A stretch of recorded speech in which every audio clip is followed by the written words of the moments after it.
دیکھا راستے میں، اس نے دیکھا کہ رات کی تاریخی میں 11ویں امام کبھی شہر کی طرف جا رہے ہیں اپنی سواری نے دیکھا، میں بھی امام کے پیچھے پیچھے چلنے لگا کہ کہیں خدا نخواستہ کوئی امام کو نقصان نہ پہنچا دے.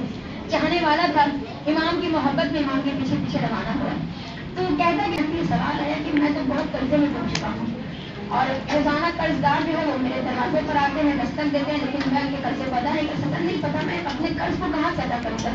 وہ کہتے ہیں کہ ابھی میں ان چیزوں کو سوچ ہی رہا تھا کہ یکایک ظاہراً جس امام کو اس بات کا علم نہیں تھا کہ میرے پیچھے کوئی آ رہا ہے. ہاشم جعفری کہتے ہیں کہ فوراً نیزے کو اٹھانا تھا، مولا زمین کی طرف جھک کر زمین میں لکیریں کھینچنا مولا نے شروع کیا.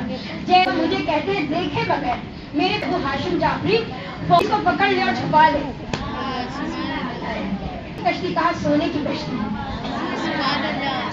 کہاں سوار ہو گئے. مولا سفر کے لیے آگے گئے.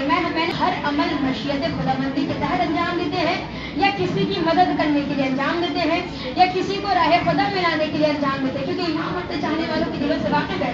تو ہو سکتا ہے کہ اس سے میرے قرض ادا ہو جائے، لیکن ابھی تو موسم سردی کا آنے والا ہے، موسم سرما قریب ہے اور کچھ اخراجات بھی ہوں گے اہل و عیال کے لیے، میں اس کا انتظام کہاں سے کروں گا. کہ ایک مطلب وہ کہتے ہیں کہ جیسے ہی میرے ذہن میں یہ سوال آیا پھر امام زمین کی جانب جھکے اور جھکنے کے بعد مولا نے پھر نیزے سے ایک لکیر بنائی. لکیر میں فوراً زمین کی طرف آ جا اور اسے چھپا لے. ایسے ہی میں نے اٹھا کر اب جو میں نے دیکھا کہ چاندی کی کشتی ہے.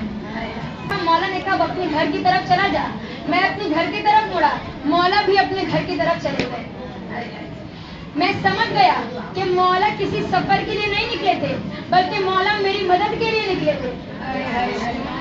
اس رقم سے میرے قرض بھی ادا ہو گئے اور کھانا کے لیے مولا نے وہ تمام کے تمام سامان کا بھی انتظام کر دیا جس کی مجھے ضرورت تھی، جس کی مجھے